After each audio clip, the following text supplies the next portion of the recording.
Varicose veins కి సరైన చికిత్స కోసం సంప్రదించండి ఎవిస్ హాస్పిటల్. నమస్తే రమగారు. నమస్తే జయ. రమగారు, మనము నాయనార్ కథలు కూడా కొన్ని చెప్పుకుంటూ ఉన్నాం. మరి కార్తీక మాసంలో ఉన్నాం కాబట్టి ఏమన్నా నాయనార్ కథలు కూడా చెప్పుకుందాం. Last year, before last year bold అని చెప్పుకున్నాం. అవును, ఈ సంవత్సరం కూడా సంప్రదాయం పోకుండా అంతే. నాయనార్లు అంటే పరమశివ భక్తులు.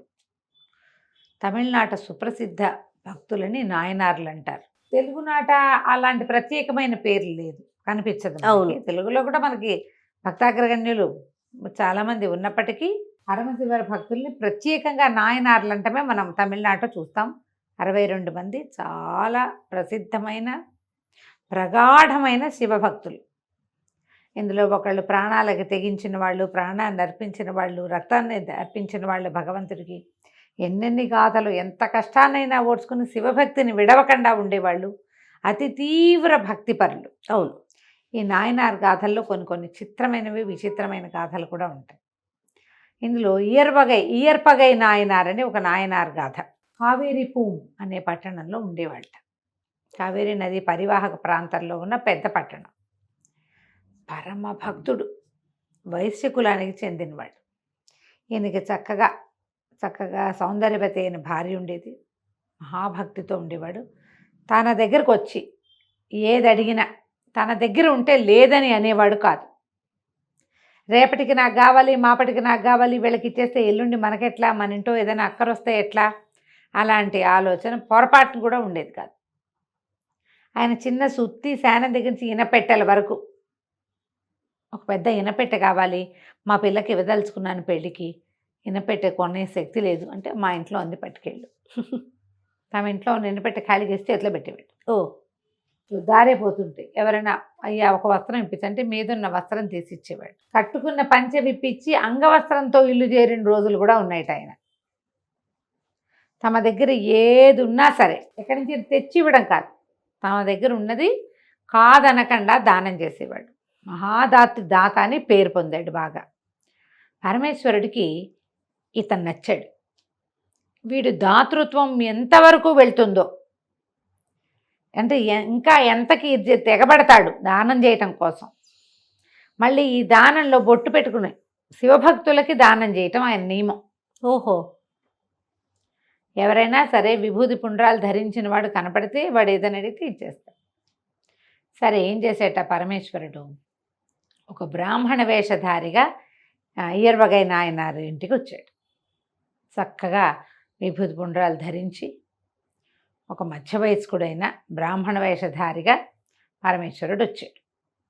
వస్తే ఆయన చూడడానికి సాక్షాత్ పరమశివుడల్లే కనపడుతున్న ఆయన్ని లోపల పిలిచి కాళ్ళకి నీళ్ళిచ్చి, మంచినీళ్ళు ఇచ్చి, ఏదో ఆహారం అందించి, ఒక ఉత్తరీయం ఇచ్చి నమస్కారం చేసి, అయ్యా మా ఊరకు రారు మహానుభావులు, ఏం కావాలి మీకు, ఏం కావాలి, నేనేం చేయగలను, దాసుడు చేయగలిగిన సేవ ఏదైనా ఉందా అని అడిగాడు. ఆయన నువ్వు చాలా దాతవని తెలుసుకుని వచ్చాను, నీ దగ్గర ఉన్నది కాదనకుండా ఇస్తావని ఊరంతా చెప్పుకుంటున్నారు. అంటే దానికి ఏం లోటు బాబు, నా దగ్గర ఏది ఉంటే అది, మీకు ఏది కావాలన్నా నేను ఇస్తా, దయచేయండి మీకు చెప్పండి మీకేం కావాలి, ఇంతదని అంతదని ఆలోచించద్దు, ఇస్తే నాకెట్లాగో అని నాకెలాగో ఆలోచన, మీరు కూడా నాకట్ట ఆలోచించపోకండి, అడగండి ఇస్తానన్నాడు. ఆయన మెల్లిగా ఆలోచించి, నీ భార్యను కోరి వచ్చానయ్యా నేను అన్నాడు. అలాగే అవశ్యం స్వామి, తీసుకెళ్ళండి అన్నాడు. ఇయర్పగై నాయనారు తన భార్యని ఇచ్చేయడానికి ఆలోచించలే, అలాగే అన్నాడు. అక్కడి నుంచి లేచి లోపలికి వెళ్ళి భార్యకి చెప్పాడు. అమ్మాయి, ఒక ఆయన వచ్చాడు, శివభక్తుడు, విభూతి పుండ్రాలు ధరించి సాక్షాత్తు శివమయుడుగా కనపడుతున్నాడు. మరి ఆయన నిన్ను కోరి వచ్చాటమ్మా, నేను ఆయనకి అప్పచెప్తానని మాట ఇచ్చాను అనేసరికి ఆవిడ నిశ్చేష్టంగా అయిపోయింది. ఏమిటిది, ఏం జరుగుతోంది? కానీ ఒక నిమిషంలో తెప్పరిల్లి, శివభక్తుడు ఏది ఇచ్చినా శివుడికి ఇచ్చినట్టే అని భావిస్తాడు, పరమేశ్వరుడికి దానం చేయబడ్డా నేను అని ప్రాణాలు దిటవ తెచ్చుకొని ఇంట్లో ఉన్న పని వాళ్ళకి ఎవరికో చెప్పి వెనకాల వచ్చింది. ఇదిగోండి నా భార్య, స్వామి తీసుకెళ్ళండి అన్నాడు. ఇంతలో ఏమైంది, ఈ వెనకాల పెరట్లో ఈ కథ అంతా విన్న పని మనిషి పరిగెత్తుకుంటూ వెళ్ళిపోయి, ఆ సందులో ఇప్పుడు అప్పట్లో ఏంటంటే కులాల వారీగా ఇళ్ళు ఉండేవి కదా, పక్క ఇళ్లలో ఉన్న వీళ్ళ పెద్దనాన్న పెద్దండ్రి పిల్లలకి వాళ్ళకి ఆవిడ పుట్టింటికి కబురు చేసేసి వీళ్ళు అవి ఇవి చదువుకుని వాకిలకు మంది దిగేసరికి ఆయన చుట్టాలు వచ్చి పడ్డారు. ఆయన చుట్టాలు రాల, ఆవిడ చుట్టాలు వచ్చారు. ఇదేమో ప్రతిష్ట. ఎవడో దారిపోయే బ్రాహ్మడికి భార్యను దానం చేయటం ఏమిటి? వాళ్ళ కాదని అరిచి కేకలు పెట్టారు. మాణాకర్రలు తీసుకొచ్చారు కుర్రకారంతా కొంతమంది. ఈయన ఏమైనా సరే ఒప్పుకోలే. దానం అంటే నా దగ్గర ఏది ఉందో అది నేను దానం చేస్తాను. భార్య నాది, నాకు దత్తమైంది, నాకు దానం చేయబడిన వస్తువు, ఇస్తాను అంతే అనేసరికి చుట్టాలంతా అరిచి కేకలు పెట్టారు. కానీ ఈయన అన్నాడు, అయ్యా మీరు బయలుదేరండి అని బ్రాహ్మణ్ణి పంపించబోయాడు. బ్రాహ్మణుడు భయం వేస్తున్న వాడిలాగా పెట్టాడు మొహం.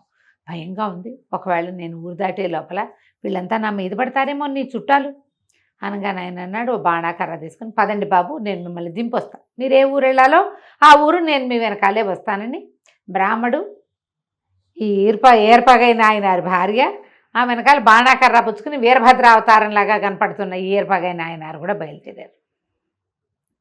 బయలుదేరేసరికి బాగా నడిచి వెళ్తుంటే వీళ్ళు ఈవిడ చుట్టాలు ఉన్నారుగా, వాళ్ళు ఊళ్ళో ఉన్న కొంతమంది క్షత్రియుల్ని పోగేసుకుని ఇది చాలా అన్యాయం, స్త్రీని దానం చేయటం ఏమిటి, కన్య తండ్రిది, ఆయన కన్నాడు, ఆయన దానం చేసి ఉత్తమ సద్గతులు పొందాడు, ఇప్పుడు ఆమెని భర్త ఇంకొకళ్ళ దానం చేస్తే అది వ్యభిచారం అయిపోతుంది, దానం అవ్వదు, అది ఇట్లా చేయకూడదు, ఈ కులం తప్పటం ఏమిటి, పద్ధతి ఏమిటి, స్త్రీని దానం చేయటం ఏమిటి అని అరిచి కేకలు పెట్టుకుంటూ ఒక పెద్ద సమూహంతో వచ్చి పడ్డారు.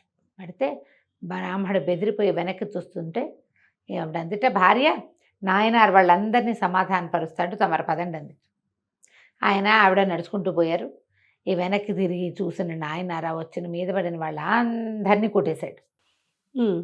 కొట్టేసి మళ్ళీ వాళ్ళ వెనకాల నడవటం మొదలుపెట్టాడు. అయితే ఒక మలుపు తిరుగుతుంటే మలుపులో నిలబడి భార్య కనపడిందట. ఆయన కనిపించలే. ఈయనేమనుకున్నాడు, అయ్యో బ్రాహ్మణాయన శివభక్తుడు భయపడి పారిపోయాడేమో భార్యను వదిలిపెట్టి అని వెళ్ళి, ఏమే ఆయన వెనకాల పరిగెత్తుకుంటూ వెళ్ళొద్దు నువ్వు, ఆయన ఎక్కడికి వెళ్ళాడంటే, ఆయన ఎక్కడికి వెళ్ళలేదండి, ఇటు మలుపు తిరిగాము ఇద్దరము, చూస్తుండగానే మాయమైపోయాడు, నాకు కనపడలేదు అనేసరికి అటు ఇటు వెతికారట ఇద్దరు.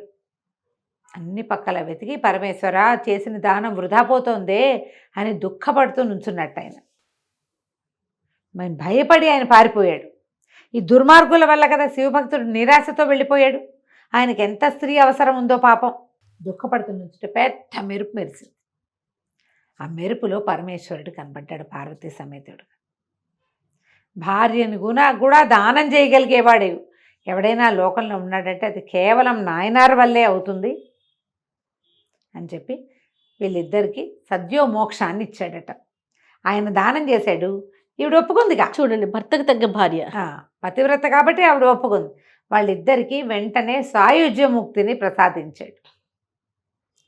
వాళ్ళ శరీరాలు దొరకలేదు అక్కడ. దూరం నుంచి మెరుపులు మెరుస్తూ ఉన్నది మాత్రం ఈ కింద పడిపోయినగా చుట్టాలు వీళ్ళలో చాలామంది చూశారు. మెరుపులు మెరిసినాయి. దానం తీసుకున్న బ్రాహ్మడు కనపడలేదు. ఎక్కడైతే వీళ్ళు నుంచుని మొదట వాళ్ళకి కనపడ్డారో అక్కడ పచ్చగా బోలెడని మొక్కలు పుట్టినేట దారిలో. అది చూసి ఆశ్చర్యపోయారు. ఆయన పరమభక్తుడు నాయనారు, అందుకనే భగవంతుడు ఇట్లా వాళ్ళని కరుణించాడు, ఇదంతా పరీక్షేనని ఈ దెబ్బలు తిన్న వాళ్ళందరూ పరమేశ్వర ధ్యానం చేసుకుంటూ వెనక్కి తిరిగి వెళ్ళారు కదా కంచికి, మనం ఇంటికి. వా, నిజమైన భక్తులు కదా కదా. అంటే ఇది ఆ కాలంలో అలాంటి తీవ్రమైన భక్తి ఉండేది జయ. మనకి ఇది వింతగానే అనిపిస్తుంది. ఇది 12 దానం చేయటం ఏంటి అనిపిస్తుంది. 12-14 శతాబ్దాల్లోనే జరిగిందట ఇది. చాలా బాగుంది. నమస్తే. నమస్తే జయ.